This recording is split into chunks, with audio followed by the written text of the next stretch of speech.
The hour of 10:30 having arrived, I'm going to call to order the Higher Education, Finance, and Policy Committee. Representative Wolgamott, you have a motion for us. Mr. Chair, members of the committee, I have had the opportunity to review the minutes from our April 9th, 2024 meeting, and I hereby move their adoption. Representative Wolgamott moves the minutes of April 9th. Is there any discussion? Seeing no discussion, all those in favor of the motion signify by saying aye. Aye. Any opposed, nay. Motion prevails. The minutes are approved. Representative Wolgamott, your second motion. Mr. Chair, I've also had the opportunity to review the minutes from our April 16th, 2024 meeting, and I would like to move that we adopt these minutes. Representative Wolgamott moves the minutes of April 16th. Is there any discussion? Seeing no discussion, all those in favor of the minutes signify by saying aye. Aye. Any opposed, nay. Motion prevails. Those minutes are approved. Members, we're going to go through a series of discussions and motions today, so please pay attention. I'm going to start with nonpartisan staff walking us through the DE1 amendment. So in your packets, members, you have the DE1 amendment. Mr. Savory and Mr. Hopkins, I'm not sure which of you wants to go first, but proceed. Chair and members, for the tape, Ken Savory, nonpartisan fiscal staff.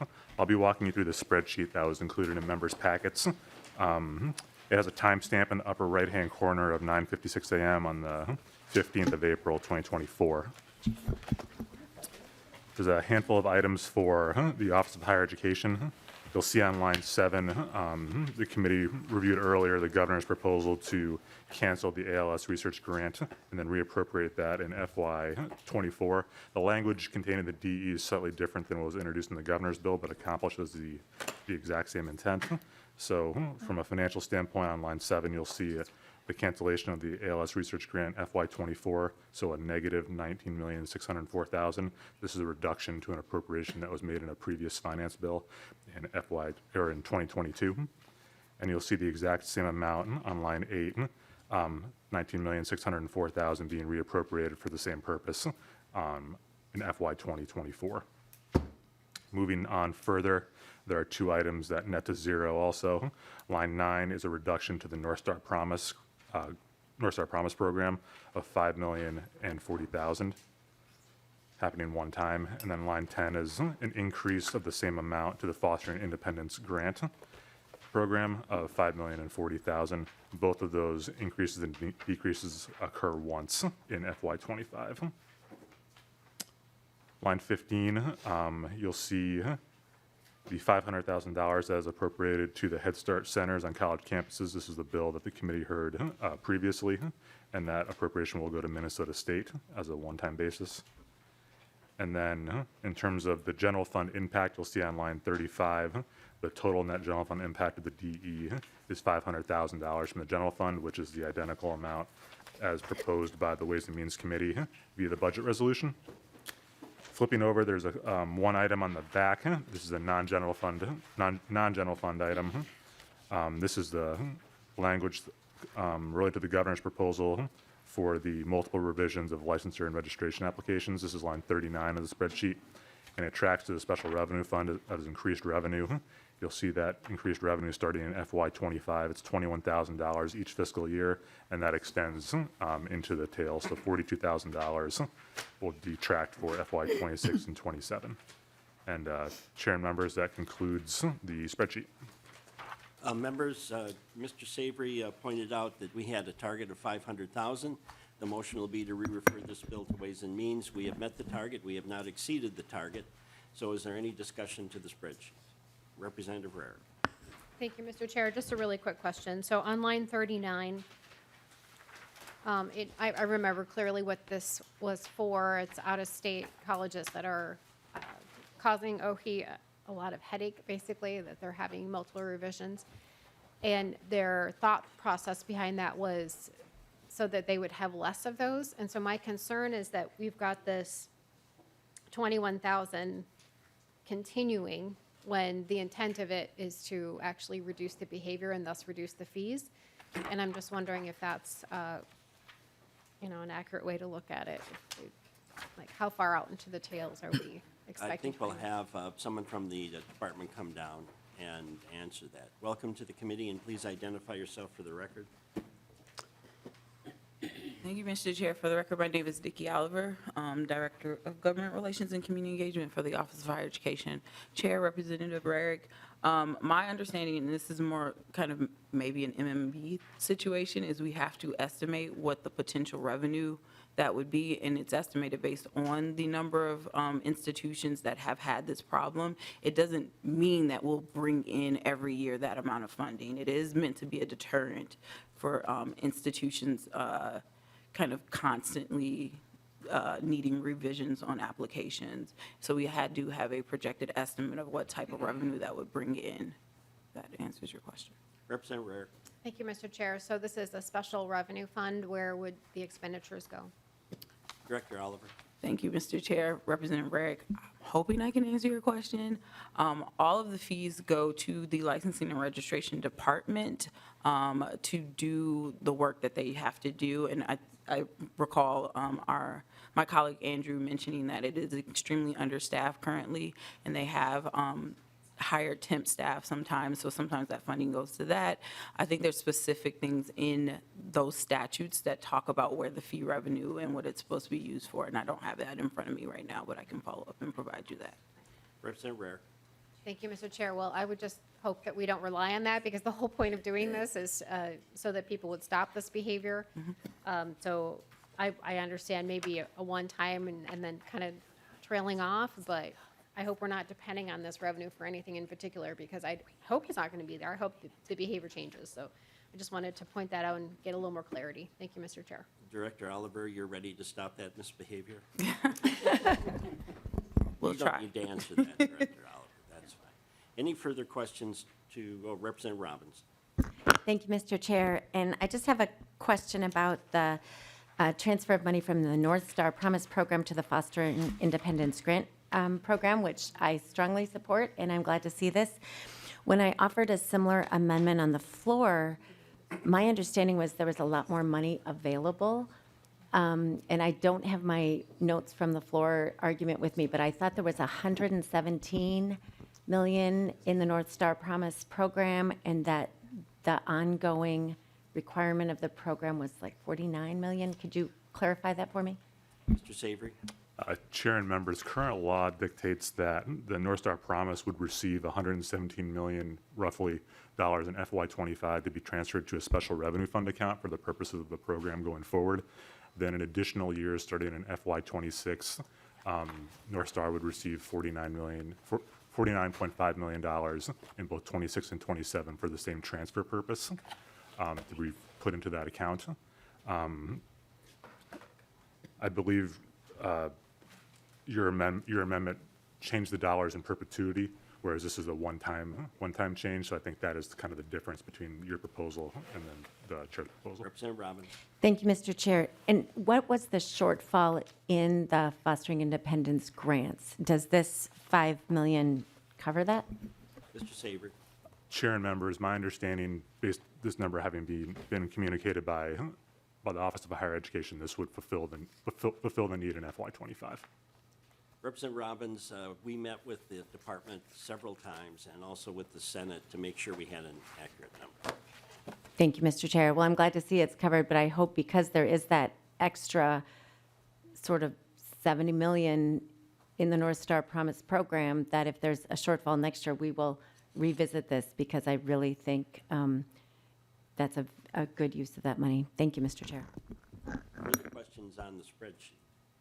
Seeing none, then Mr. Hopkins. Mr. Chair and members, I'll review the contents of the DE1 amendment that's in everyone's packet.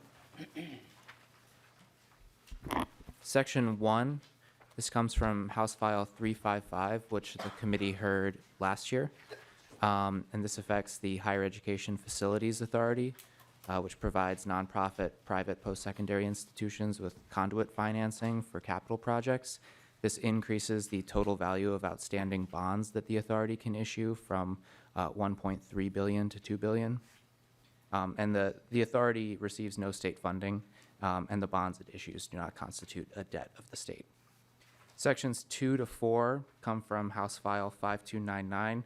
These are the these are the extra fees that OHE can issue for registration applicants, license applicants with multiple revisions or corrections on their applications. Since the committee last heard this language, in each of these sections, there's a new sentence at the end that excludes de minimis corrections from the additional fee. Section 5, this is the amendment to the existing ALS research appropriation. Since the committee last heard this language, rather than, and there will be an amendment to delete Section 8, the new ALS research appropriation.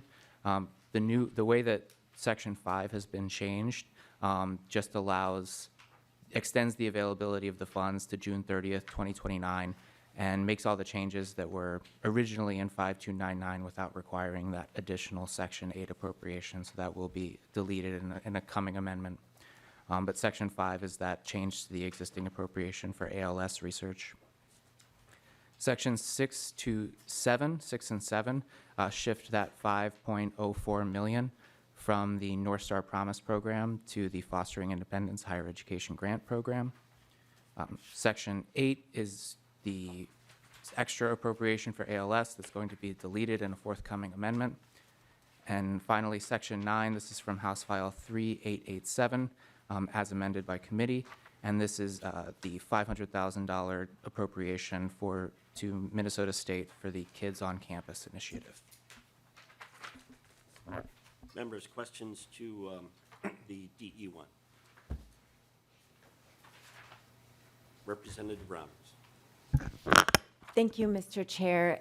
And I appreciate the effort by OHE to clarify how the application fees for renewals and when there's a lot of hand-holding required, how that is in there. I do have some concern, and I think it could be that maybe there's just some miscommunication about my understanding working with my constituents is that the fee would only apply if things weren't part of a completed education. So I wondered, does this fee apply only when new applications or annual renewals are submitted and not properly or fully completed? Department of Higher Ed, you want to come down and explain? Director Oliver. Thank you, Mr. Chair, and I will do my best to explain. Unfortunately, my colleague Betsy Talbot is not here today to be able to answer your question more thoroughly. But Representative Robbins, yes and no. So majority of the corrections or in which this fee will apply is that first part of that sentence, the second part where it's, that's why we clarify by saying initial. So anything subsequent to the first interaction. An example as far as the completed applications are where the agency has to constantly reach out to the institution to confirm or validate the completed application. And that's why that part is also in there for clarification. That's helpful. Representative Robbins. Thank you. That's actually concerning. So I appreciate, though, that, you're open to the discussion. So my understanding from previous discussions was that if they fully submitted a completed application, and then OHE reached back or there was subsequent follow-up, as long as it was outside the scope of the fully completed application, they wouldn't be charged. It was, so it concerns me that you say, well, it's the fees kick in after the initial interaction because, there are questions, especially, as you're starting that process. So my understanding is that there are often follow-up or clarifying questions from OHE to colleges after the application has been fully or correctly submitted. So if the application is fully and correctly submitted and you still have follow-up questions, would the fee apply to those follow-up questions? Director Oliver. Mr. Chair, Representative Robbins, I don't want to misspeak because I do not run that department, but my understanding is it's outside of like reasonable communication. So I think there's, and again, forgive me for not having Betsy here. There are instances in which an institution where she has to continuously reach out to an institution to confirm and validate the completed application. So that's, it's a limited situation, but it does happen. So I'm sorry, I can't give you more detail. I apologize. Thank you. So just to clarify that, and I do wish Ms. Talbot was here, so maybe she could follow up with me directly. But given that the goal is to have fewer interactions like that, and I think the idea is to limit it to 4, does OHE provide written instructions, guidelines, documentation requirements to the institutions? Is there like a standardized set of documents or policies like that where OHE sends out to every school saying, this is what it means to complete a complete application, so that they understand? Because my experience is that sometimes, they get conflicting information, and so they're trying to respond and be in good faith, but it was because things aren't laid out clearly. So is there some sort of a set of documents about how to complete these applications? Dr. Oliver? Thank you, Mr. Chair. I will have to have Betsy follow up with you. I believe there are instructions. All of this is like online. So there should be instructions provided to the institutions trying to complete applications. But I think the best thing would for me to have Betsy reach out to you and explain I that process appreciate for that. you. And if she could send me that sort of initial set of policies, I would appreciate that. Thank Why you. don't you send it to all members of the committee so we're all fully informed? Absolutely. Okay, thank you. Thank you, Mr. Chair. Any further questions? Then we'll go to testifiers, and as long as Director Oliver's there, you might as well testify. Thank you, Mr. Chair. And I apologize, I did not get a chance to print out the commissioner's letter, and he does send his regrets for not being able to be here. He is out of town in DC currently. But you all will be getting a letter if it's has, I believe your committee administrator emailed it to you all. And it's just expressing our thank yous for including the governor's recommendation around budget, the extension for the ALS grants. And to that point, I do want to give an answer to a question that was asked when that bill was in front of you all. The other institutions that applied for that grant was Hennepin Healthcare and Health Partners, and there were 4 applications. So, but just wanted to give our gratitude for you all including the fee language and your commitment to quality higher education in the state. And our great working relationship with you, Chair Pelowski, and your staff. And that is pretty much it. I will let you read his letter. I will not read the letter to you all, so I appreciate it. And cue confetti, I know this is your last hearing, so I did not bring cupcakes. I understand you hate food in committee, so, yeah. Director Oliver, I don't hate cupcakes, but I find it grossly inappropriate for members to eat in committee in front of people, and particularly when we are on the internet or TV. To listen or watch someone stuff their mouth publicly is embarrassing. And there are enough things that are embarrassing about this process without adding the consumption of food. So cupcakes are fine. If you need to know which kind, I'll text you later. But thank you. All right, thank you. I think Roger Moe is next.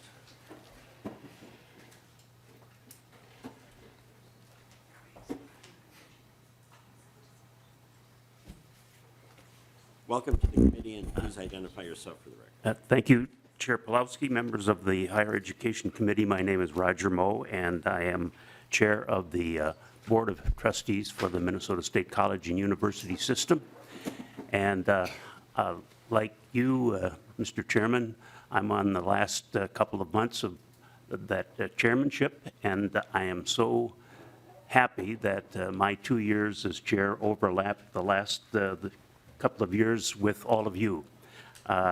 It has been a wonderful journey together, and it's really been an honor. I'm here on behalf of the Chancellor as well as my colleagues on the Board of Trustees. My comments today are not going to reflect on the budget you're dealing with today, but on your past actions and how important that has been to not only our system, but to higher education in general. The time and the courtesy that you've paid to our system and all of higher education has been outstanding. I want to thank you all. Many of you attended our breakfasts that we had during the session, and want to thank you for the advice and counsel that you gave during those, the times that we spent together.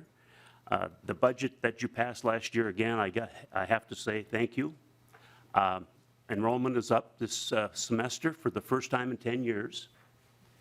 And the projections for next fall, we're never certain exactly how many show up, but the projections now have it in double digits increase. And that is a direct result of your actions. So thank you so much for that. We have an ongoing partnership. As you know, you funded workforce development. We're in the process of raising that private money to meet the match that you require, and we will be doing that. Also, I want to extend an invitation. Commencements are coming up, and you're all invited to attend commencements in colleges and universities in your area or even out of your area. So feel free to do so. And members of the committee, if you don't mind, I'm going to take a couple of minutes to comment about your chair. This is his last meeting. 38 years. I know what kind of a commitment that is, and I'm proud to say that the chairman has been a friend of mine for 38 years. And no question about your emphasis on education in general, but your focus on higher education has been exemplary, and dedication par excellence. So thank you for that. Thank you for your efforts on the model legislature. That has been a legacy that's going to last a long time. So thank you very much for that. And I know that just your comments about the cupcakes, it is such a refreshing candor that we all appreciate from you. And with that, let me just say, I know that you're going to continue to be extremely busy as the new executive director of the Flat Roof Society.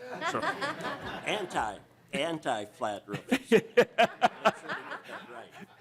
well, thank you very much for all your efforts. So Chairman, I want to thank you too for your work on the budget starting in 2022. Members don't know, but that budget was put together in the fall of 2022 before the election, before they knew who was controlling either the House or the Senate. And I appreciate being included in that discussion. And you'll note what he said about 10 years. It's been 10 years since we have had increases in enrollment. This committee did its work by budget. And I can't emphasize enough the lost art of budget work in this body. You don't hear bills, you hear budgets, and then when you thoroughly understand your budgets, you cherry pick those bills that address the needs of the budgets. And looking back 10 years by campus over those declining enrollments, I think framed perfectly the discussion that we needed to have on what type of budget needed to pass this body. I would hope in the future, all of the members of this committee would say that we're not hearing any bills in January, February, or March. We're looking at the budgets by campus and by system, and then we'll decide what bills we need to put together to address the needs that come out of that discussion. It is a different way to do legislation. It was once upon a time the way all of our divisions did it. It's the way I learned how to do it.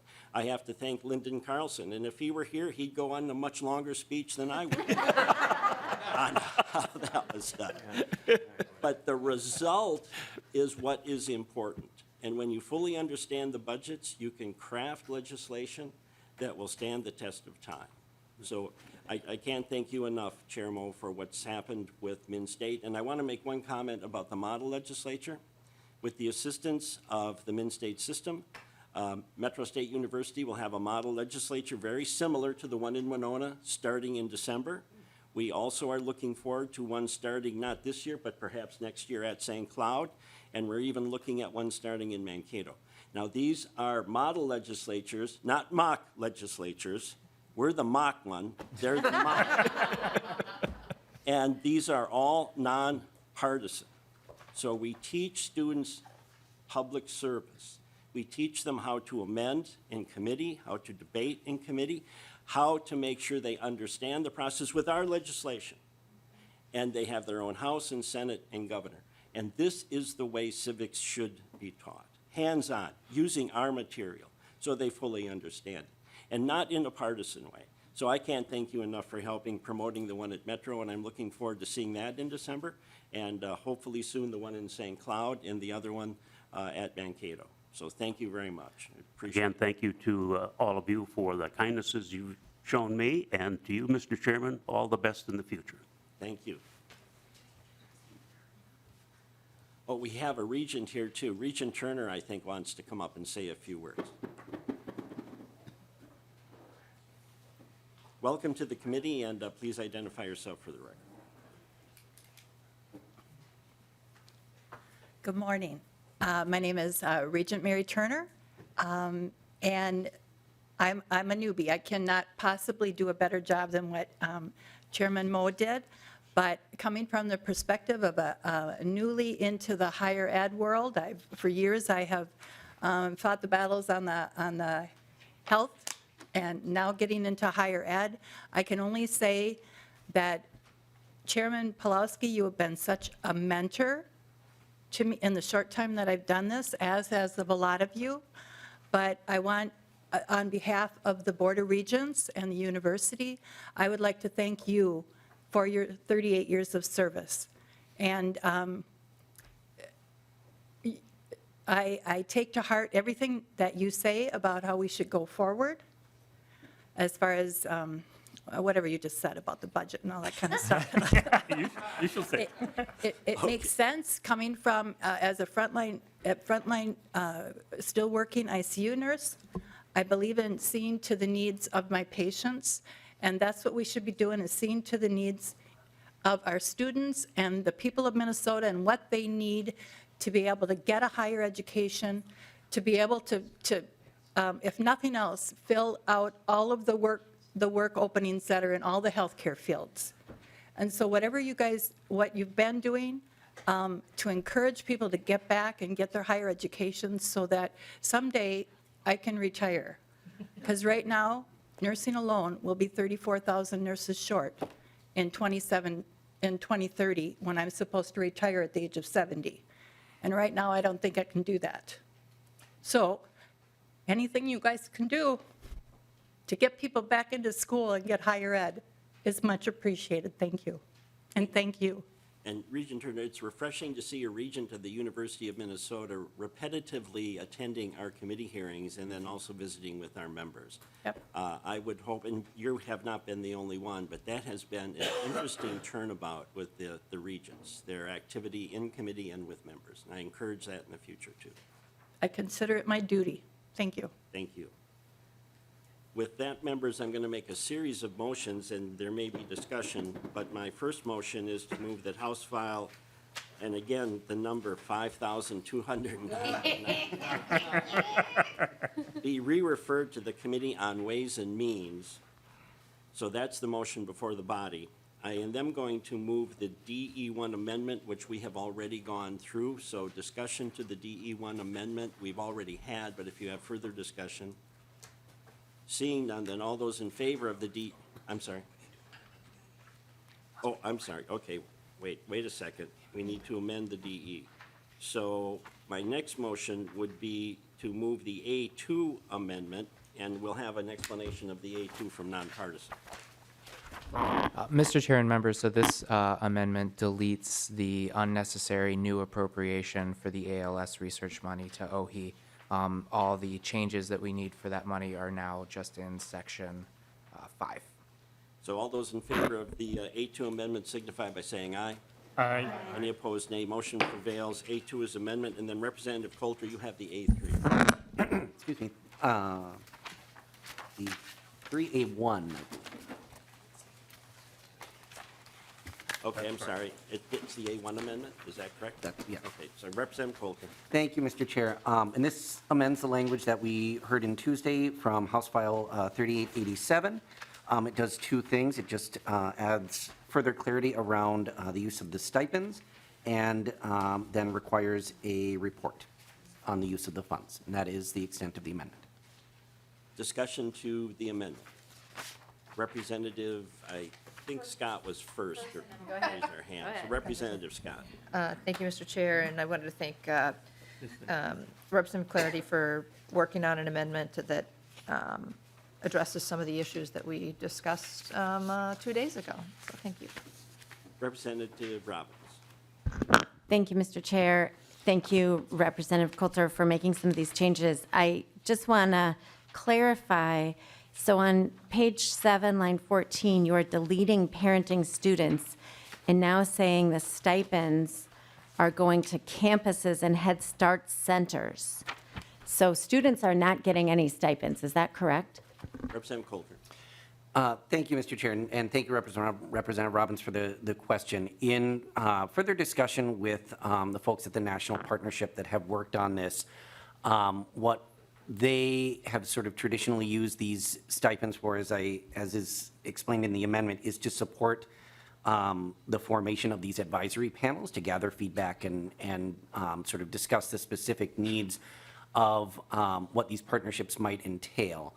And that can mean a variety of things in terms of the arrangements of those panels, refreshments, space needs, that sort of thing. I would imagine that that could potentially include some form of compensation for students' time, since we are talking about parenting students and folks who have very little extra time as it is. But I think this language better reflects sort of the intent of what the stipends are for.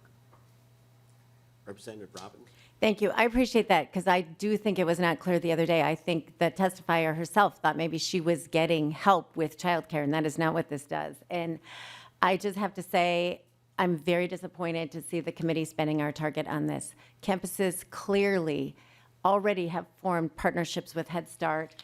They have the ability to do it, they have the freedom to do it, and to spend our target on this, sort of creating another layer of bureaucracy when there are so many needs out there, I'm very disappointed. Thank you, Mr. Chair. To your motion, Representative Coulter. Any further, oh, I'm sorry, Representative Scott. Sorry, Mr. Chair, I forgot about a question I was going to ask. And first of all, I want to say, sorry, I got your last name wrong, Representative Coulter. I said Clarity, I think. And this question is to the author of the amendment and the overall bill. Have you worked with Minnesota Head Start on this bill? Representative Coulter. Yes. Okay. Thank you, Mr. Chair. And Representative Coulter, did it originate with them, or did you reach out to the national level first and then to the state, or how did that work? Representative Coulter. So this partnership exists between, sorry, these microphones are like extra loud this morning. The partnership exists between the Association of Community College Trustees and National Head Start. In putting together this language, I did personally consult with Minnesota Head Start as well as National Head Start. Representative Scott. Thank you, Mr. Chair. Representative Breyer. Thank you, Mr. Chair. I'm wondering, Representative Coulter, if you could remind us how many daycares are already set up on college campuses from in-state? Representative Coulter. If I could clarify, are you asking about Head Start centers or child care centers more broadly at Minnesota State? Representative Rarick. Thank you, Mr. Chair. So if we have both, I thought we only had Head Start, but if we have both, what would be any daycare center on one of our college's campuses at Min State? How many do we already have out of our 57 campuses? Representative Coulter. Thank you, Mr. Chair. I could not tell you the number of child care centers that exist at any and all Minnesota State campuses across the state. If you will give me one moment, I believe there are. Representative Coulter, we may have some assistance in the audience. I wonder if someone from Minnesota State could answer that. I believe there are 4 existing Head Start partnerships at community colleges around the state. So Representative Rarick and Representative Coulter, if we could get a distinction between the number of Head Start and then the number of daycare centers total would be, I think, interesting. So welcome to the committee, and please identify yourself for the record. Thank you, Chair Pelowski and members of the committee. My name is Paul Shepard. I serve as the Interim Associate Vice Chancellor for Student Affairs and Enrollment Management for the Minnesota State System. According to the information that we received from our colleges and universities, Representative Coulter is correct. We have 4 colleges that currently have partnerships with Head Start. Overall, we have 13 colleges and universities that have some form of child care center on campus. The models and the staffing and the structure vary greatly across those 13. Representative Rarick? Thank you, Mr. Chair. To the testifier then, so if we have 13 and 4 of them are Head Start, do you see, and we're doing an expansion of Head Start specifically, do you see that this is a better facility or it serves the needs of students better? Do you see a distinction? I'm just trying to understand why we're specifically choosing this model as opposed to let some of your campuses choose what kind of model fits them best. Vice Chancellor Shepard? Chair Pelowski, Representative Rarick, I don't know that I'm in a great position to speak to that specifically. The models range greatly across our system. A lot of the partnerships that exist were generated at the campus level, so I don't know that I'm in a great position to evaluate that, unfortunately. Representative Rarick, I'm going to repeat what I said the other day. Every time I have seen campuses make an expansion on campus, there has been a discussion about including daycare centers. And Winona State was the one I was involved with that became one of the premier daycare centers. So when we were looking at doing any type of an expansion, the inclusion of a daycare center was considered. That's one of the reasons why this committee has to be linked to capital investment. When we're looking at new buildings being built or old buildings being renovated, the idea that if there is the possibility of a daycare center, that discussion should be made, and if it isn't being pushed by the campus, it should be pushed by us, because that is a critical component now of higher education. Representative Rarick. Thank you, Mr. Chair. I do appreciate that, and I just wanted to get a full understanding since we had quite a discussion, but very little answers, unfortunately, when we had the bill in front of us. And and this amendment is in response to a lot of questions that we had. But I have even more because we're spending $500,000 basically for staff to expand. And they obviously have been able to, Mr. Chair, in 13 locations, create their own daycare center, whether it was Head Start or other. Only 4 of those 13 are actually Head Start. So I'm just trying to understand, why are we choosing the Head Start path as opposed to a more broader choice of letting the campus decide what's best for them? And so that's the information I'm trying to get drilled down to as to why we're choosing this very narrow path. Again, that there are 4 out of 13 that are Head Start specific. And so I'm just trying to understand why this is a policy choice, Mr. Chair. So I'm trying to understand the policy choice, and hopefully we have somebody that can answer or maybe even the author of the amendment and the author of the underlying bill has a discussion as to why we're choosing this particular path. Representative Coulter, do you have an answer? I can try, Mr. Chair. I would say that what the purpose of the bill is to really provide opportunities for community colleges to explore a potential partnership with Head Start. It does not require anyone to establish anything. It does not require anyone to engage in any kind of partnership with Head Start. What it does is allow campuses to explore that possibility. 4 existing campuses have already chosen to go that direction. Others have not, or maybe not realized what the potential positives and negatives of such a partnership may be. So this just allows folks to explore what the options are as far as a partnership with Head Start. Representative Rarick, when we toured the campuses and we looked at the daycare centers, the diversity of the daycare centers was what impressed me the most. What also impressed me was it was a campus-based decision. It was not a system decision. It was a campus-based decision on partly the facility, but also the type of daycare center that could be used. I'm hopeful that the campus-based approach will continue here, and we may not get a generic answer as to how this is going to work. The campus may decide to go Head Start, maybe they won't. But I would hope the campus would make the decision that they would need a daycare center. I'm not going to repeat all of the details we had when we traveled, but the fact remains, if this committee does not link itself to capital investment and start going campus by campus, we're going to have problems both on the programmatic side and on the capital side in the future, because we still don't have these campuses up to capacity with enrollment, and we have critical needs such as daycare that have to be addressed. Representative Ritter. Thank you, Mr. Chair. I do appreciate that. I'm just trying to understand the language in front of us is specific to Head Start.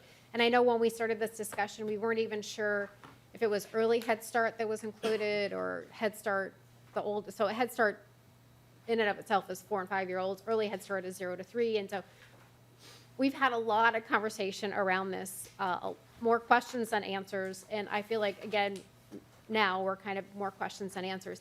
I'm wondering if the testifier could let us know, is this something that Minn State brought forward and is something that Minn State is looking for, or did this idea and language come from someplace else? Vice Chancellor Shepard.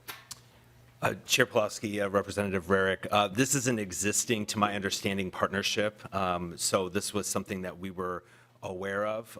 We've collaborated with the Office of Higher Education. I think the original idea originated with them. But we've partnered on various basic needs related initiatives in the past. Representative Rarick. Thank you, Mr. Chair. Well, again, we're spending, thank you, I don't have any further questions for the testifier, but, you know, we're spending $500,000 on staff to coordinate things as opposed to, I don't know, maybe we could give $250,000 to one of the campuses with the highest need to actually just start one. I'd like to be removed from your mailing list. Representative Davids is working. Was an interesting segue, though. Representative Rarick. Wonderful. So that's all I have to say about this because now I've lost my train of thought. So I'll end it there and then I'll have some more comments when we're all done before we adjourn, Mr. Chair. All right, we're still on the Coulter Amendment, I believe. So any further discussion to the Coulter Amendment? All right, all those in favor of the Coulter Amendment signify by saying aye. Aye. Any opposed? Motion prevails. The amendment is adopted. We are then on the DE1 amendment as adopted, so I'm going to move the DE1 amendment as adopted. Any discussion to the DE1 amendment as adopted? Representative Rarick. Thank you, Mr. Chair. I know we have some folks in the audience that I see that they didn't sign up to testify, but it might be important for the committee to just hear briefly the change in section 1, that we're increasing the bond ability, and I'm just wondering if we could just hear ever so briefly from, we've got the director here. Who wishes to come up and testify on that? Welcome to the committee, and please identify yourself for the record.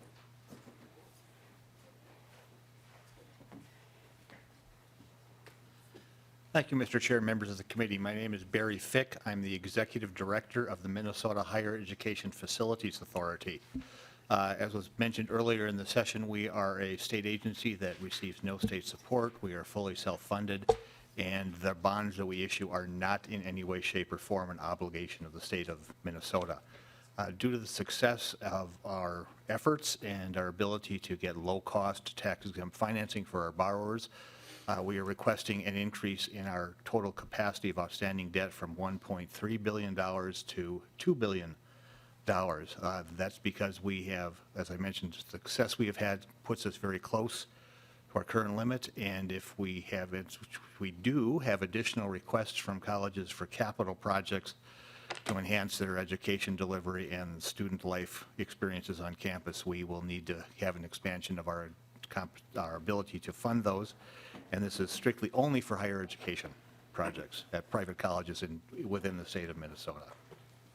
Representative Rarick. Thank you, Mr. Chair. I appreciate that because we did hear this last year, I believe. So it's nice to get a little refresher so that we know what we're doing. It's a very small bill, so it's nice to hear the full testimony of the full bill. I'm 100% in support of this provision.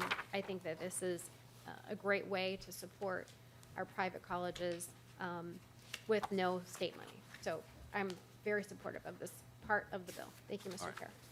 And Representative Rarick, did you have anyone else you wanted to have come up? I do not. I think we kind of vetted the rest of it, Mr. Chair. That was the only thing. I don't know unless somebody has a question about the ALS, but I believe that's a pretty All right. standard. And I believe we have someone from the Office of Higher Ed that can come and address. Yep. Representative Robbins had a question. We may have an answer to your question. Oh, thank you. So, welcome to the committee, and please identify yourself for the record.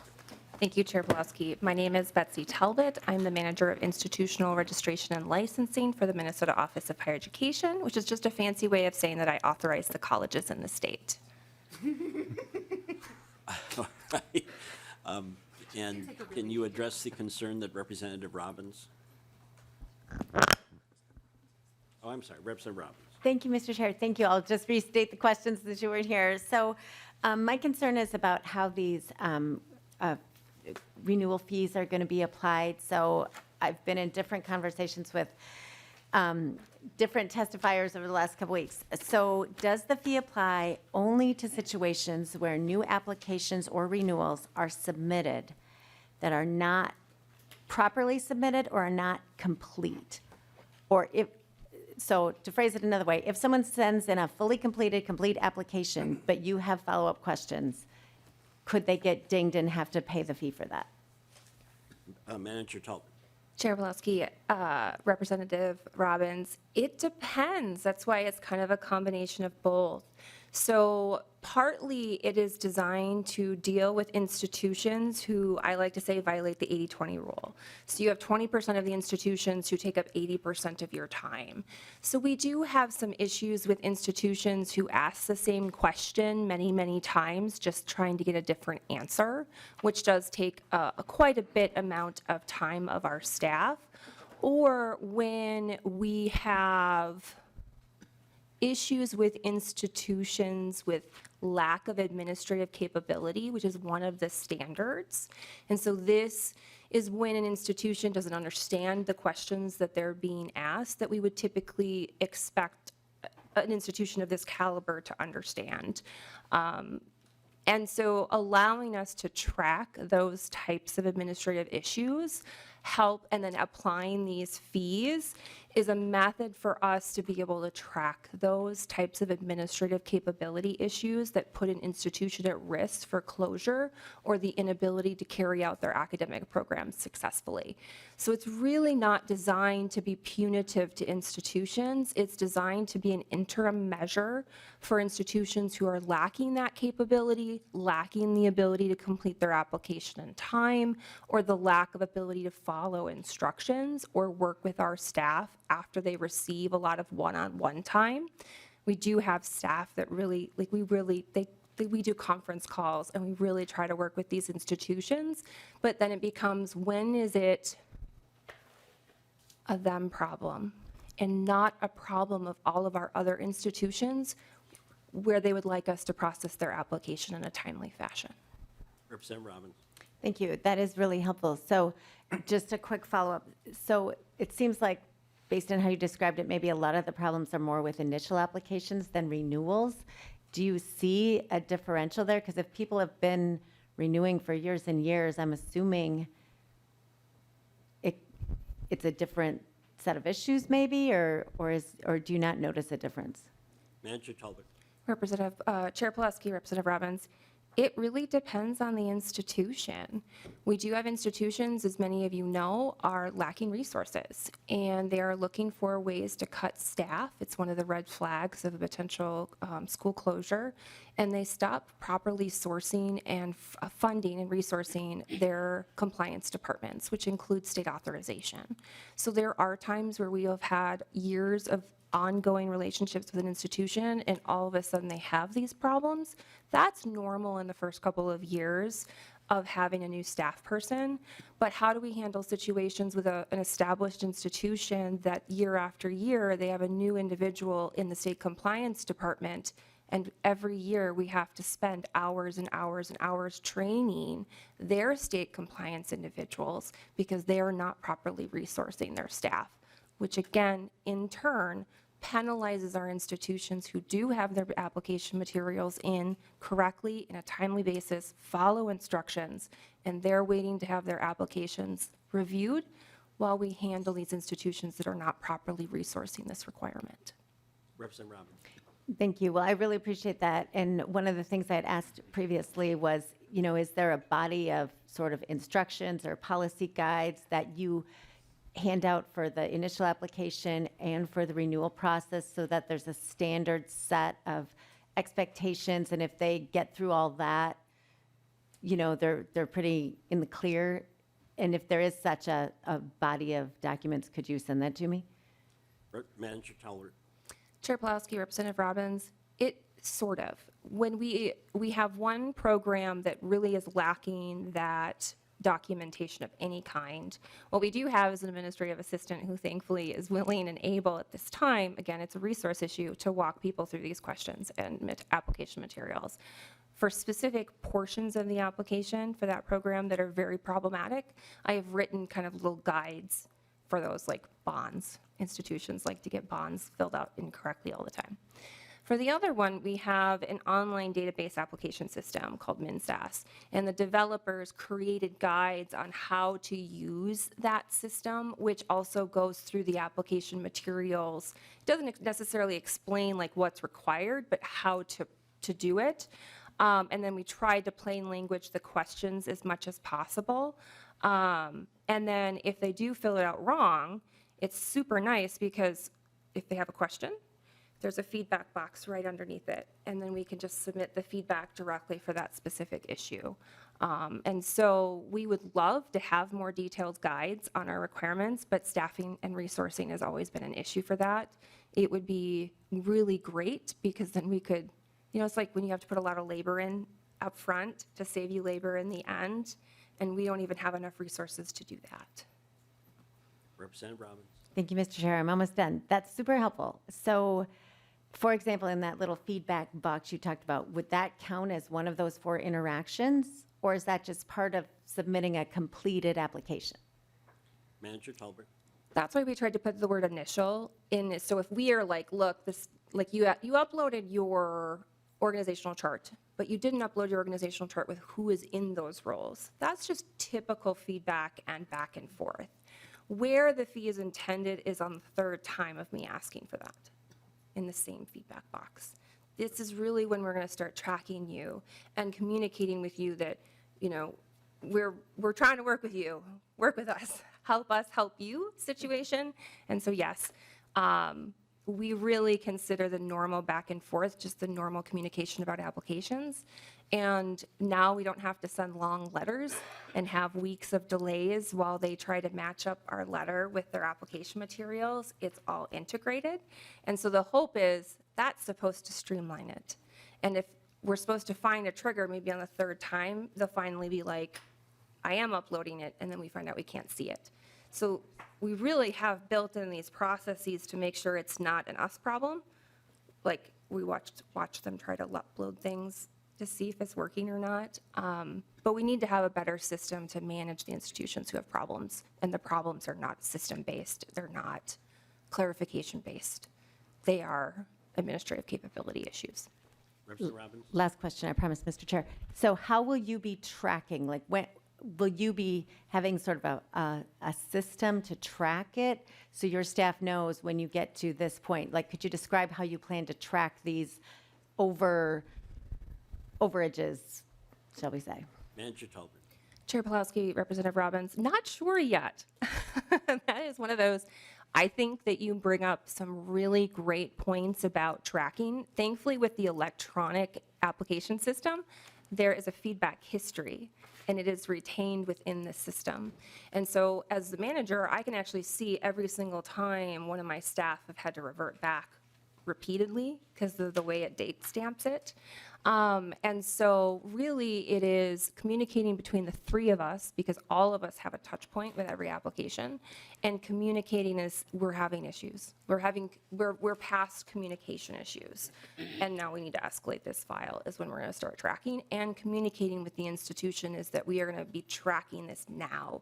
I don't expect it to be a surprise. I expect it to be used as a toolkit to notify institutions that they've under-resourced and that, hey, now I am tracking this, and this is where we're at with your tracking. And then we can start communicating with institutions ahead of time that they need to resource this.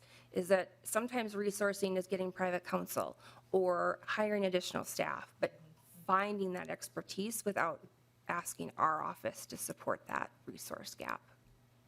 Thank you, Mr. Chair. I hope that you will make a good tracking system that's transparent, that everyone understands, so it's not sort of a game of whack-a-mole. And I also hope that there will be an appeals process built in if they feel like they submitted a fully complete application and then other extraneous things come out not tied to the complete application. Thank you. We have Representative Hicks also. Thank you so much, Chair. And I wanted to thank the office for sort of identifying that as state employees, there's all the things we do control, and then there's the things that are out of our control. And sometimes we need support when things are out of our control. I know that many of our state employees try really hard to be excellent customer service across the board, whether it be, especially in the Office of Higher Ed. And sometimes we need to be able to know when it's not an us problem. And so I really appreciate this. I think it allows us as a committee then to identify what supports may be needed too. So I just wanted to say thank you for your work on that, and really for you as a manager, what I'm hearing as somebody who's worked under managers before is my staff needs help, and I've come up with a solution to help them. So thank you for that. Manager Tolbert, this is the first time, I think, before the committee? It isn't? Have you been before the committee before and I missed it somehow? You did a very nice job today. Thank you. It came Thank at you, a Chair. critical time, so much appreciated. Any further questions? Seeing none, then I'm going to move the DE1 amendment as amended be adopted. All those in favor signify by saying aye. Aye. Any opposed, nay? No. Motion prevails. The amendment is adopted. Then I believe there's discussion to the amendment as amendment. Representative Wogelman. Question for you, Mr. Chair. Some vice chairs show support for their chairs by throwing a cupcake party. But I thought that considering how much you love bill introductions, that I could best show my support for you by cloning House File 5299 and introducing it as a new bill. Is that how you'd like us to show support for you, Mr. Chair? Representative Vogelmont, I have followed your 100-plus introductions of bills, and I think the best way that you could thank me would be to withdraw about 98 of them. Staff is like saying, yeah. Duly noted, Mr. Chair.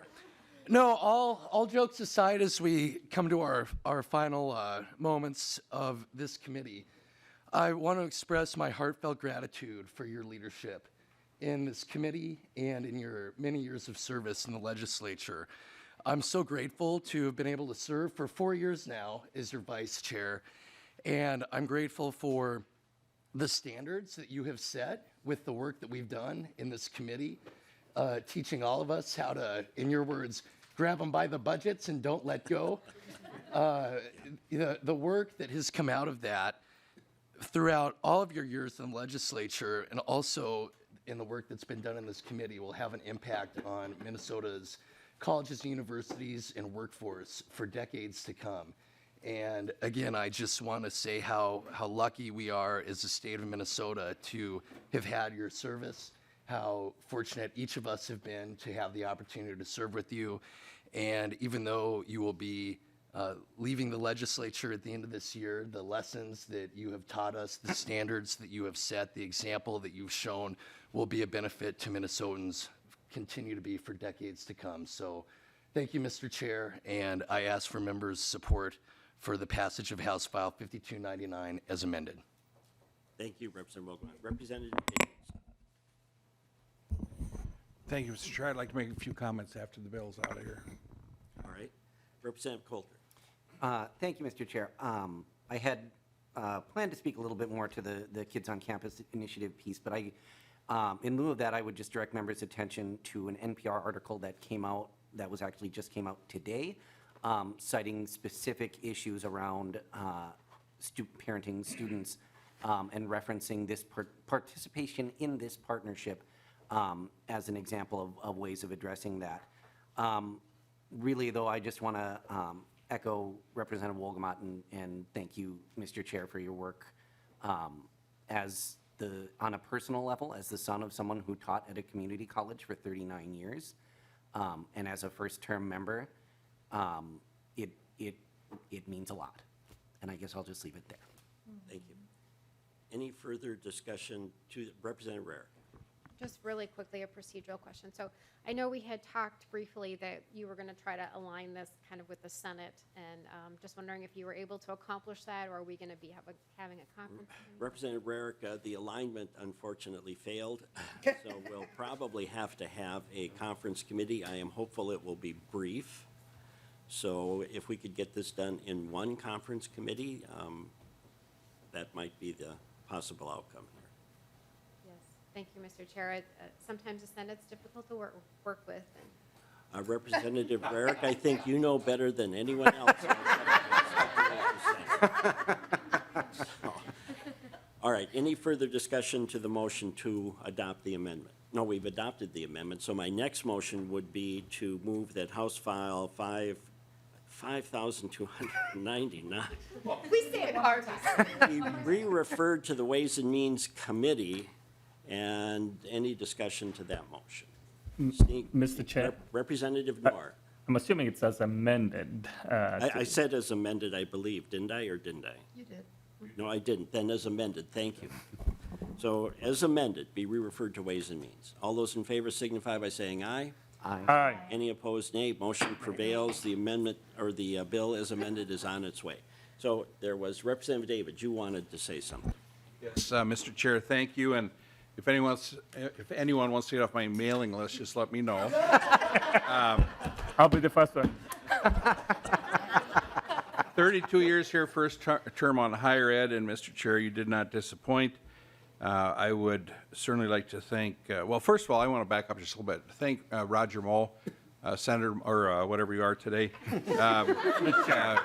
It has been great over the years to work with you. You've always been up front, and we didn't always agree, but we knew where we were at, and I appreciate your service to this state, Mr. Moe. I'd like to thank, I always want to say I'd like to thank the Academy. Wouldn't that be cool? I'd like to thank Lead Rarick and our members and the members on this side of the aisle. Lead Rarick, you're always prepared. You always have the information you need, and a lot of that, I think, is because of staff, some of it. But you do a great job. You did a great job in the Higher Ed Committee here, and I appreciate that. And to Chair Pelowski, you are a great chairman, a great friend. You're a great neighbor, a really good neighbor. And you're just a great person. I just want to wish you and Deb the best in the future. Representative Davids, I'm reminded of a story where we were in Rushford at the volunteer firemen's breakfast, and it came up about the number of bill introductions, and as you usually do, you had your phone at the ready, and you noticed during that session that you had introduced the most bills in the House and that I had introduced the least. It was an interesting dynamic of which party was introducing the most and the least, at least in our area. But also to notice that the senior members of this body are all from Senate District 26A and B. I'm the most senior, and Representative Davids is the next senior. And that is from an area called Greater Minnesota. So as a reminder, folks, longevity works in Greater Minnesota. And Mr. Chair, if I might, this whole seniority thing, when the institution is based on it, I like it a little better every day that goes by. But I had a staff person one time said, Mr. Chairman, you have over 100 bills in it. Don't you realize that if you have 100 or 0, you still get paid the same? So, just a thought. Do you have anyone else? Oh, Representative McDonald. Mr. Chair, I'll be brief. It's almost lunchtime, and since we weren't allowed to have any food at the table here, I'm sure we want to get going. But Representative Pelowski, it has been just an honor and privilege to serve with you. And for the selfish reason, because my father was a very good friend of yours and you were of his. And it's been an honor to carry on that tradition and to be in your committees and to watch you as a statesman and a diplomat and a lawmaker. and to follow your example. I will take that with me as a lawmaker until I retire. Hopefully, it's not as long as you. But it has been an honor and privilege, and I think you are just an outstanding young man, and we will miss you here in the legislature, and I pray and hope that all of us will follow your practice of good lawmaking and good chairmanship. So with that, an honor and privilege. Thank you. Representative McDonald, every time you talk, I hear your father. Every time. So I know he's watching over us. Thank you. Representative Robbins. Thank you, Mr. Chair. Thank you very much for everything you have done for our committee and for the institution of the House. I got to know you more when we had the legislature in Winona. That was an incredible experience, still one of the highlights of my 3 terms here. And I appreciate all you did to organize that and to help the body understand issues of Greater Minnesota in a different way and to understand your community. And as someone who's originally from Crookston, I really value that. And so when I got on higher ed, I was thrilled because I knew the opportunity to learn from you as a chair and as a mentor would even increase. And I have to say, these daily interactions and your leadership of this committee has been exceptional and an incredible learning experience. So I'm very grateful, and I really wish you and your wife all the best. You have made an incredible mark on this state and on this institution, and I know your legacy will continue. And I hope we will all carry it forward as we continue the work without you. But you will be so missed, Mr. Chair. Representative Robbins, I believe you got one of the 2019 sweaters from the mini session, didn't you? I do, and it is my favorite because it's very warm. And, this is from St. Croix Knits. I do have to plug the company that did it. And they are superior sweaters, so we have 2 on this side of the aisle, one from 1989 and one from 2019. I have 4 of them myself, so I rotate through. So thank you, Representative Robbins. Representative Hicks. Thank you, Chair. So I turned 18 in December of 2021, or 2001. Ha! 2001. I wish, 2021. That would be awkward. And so I missed the November election. And then I went off to school at Winona State, and I voted and registered in Winona. In the first election that I was able to vote in, I voted for Chair Pelowski.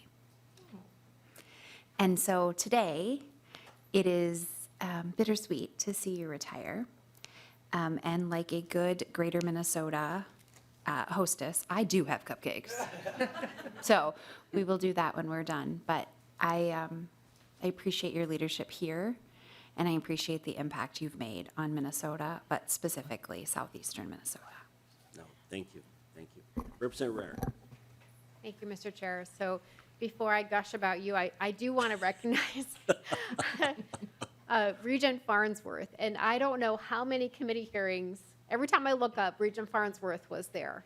And he's there, he's present, he's paying attention, he's bringing that back to the Regent Board. And I feel like the whole trajectory of our relationship with the U of M has really started with Regent Farnsworth. And I didn't want this moment to go by without giving him my personal gratitude and incredible thanks, because you are present and you are available and you are always willing to have that conversation, good, bad, or ugly, and you're just always there. So, and thank you also for inviting us to come to the Regent Board, and I know several of us have come to Regent meetings as well on Friday. So, I just wanted to get that up. But then to you, Mr. Chair. So last session, when I was really suffering with my health, I had long COVID just terribly, and Mr. Chair, you are such a kind and thoughtful person, and you are tough in here, but you are just so kind and thoughtful. And I just didn't want this moment to go without publicly thanking you for your thoughts, your gifts, your words of encouragement to me as I was trying to navigate through one of the worst times of my life, because with me, with the long COVID, my mental capacity was limited, and that is the worst thing that could possibly happen to me. Like, I can be tired, that's fine, but when I'm struggling with my thoughts, that's really difficult. So I just wanted to say thank you for your humanity and your kindness to me personally, and the relationship that we've built. in our time here, and you will be so missed. And I will carry on your legacy to grab them by the budgets and not let go. Good. Thank you, I also Representative believe in Barrett. that. Thank you, Mr. Chair. I realize that is a very tough illness, we've had friends who have had it, and it's recurring too, and that's what's really nasty about it, that it just doesn't go away. So, but you've managed to prevail, and I know that you'll be here for many more sessions to come. So members, my final story is a thank you to all of you, but in 97, 98, when I chaired for the first time, we did mandate reduction over the interim. We traveled to all of the campuses, we put together a bill, and the governor was Arnie Carlson. So there was a Republican governor, and you had Democrats working with a Republican governor, and we passed a series of, I thought, extraordinary things that pushed the decision-making back to the campus. And I'm reminded of that with the daycare centers. Let the campuses decide the daycare centers. But I want to tell you, as a result of those mandate reductions, there's only one that has survived over the decades. And it is the ability of a campus to close itself on account of weather. So I would hope in the future that when you're doing all of your work, that mandate reduction means you have to go out to the campuses and you have to find out what the campuses do best without being told by the system office to do it. And I know the system office is more than willing, aren't they, Chair Moe, to help those campuses make the decisions they need to make locally. So I'll have personal thank yous to all of you, including our staff here, who have been tremendous. And Representative Davids, when I go, you are the senior member, so there may have to be a behavioral change. But just as a warning. So with that, members, the meeting is adjourned.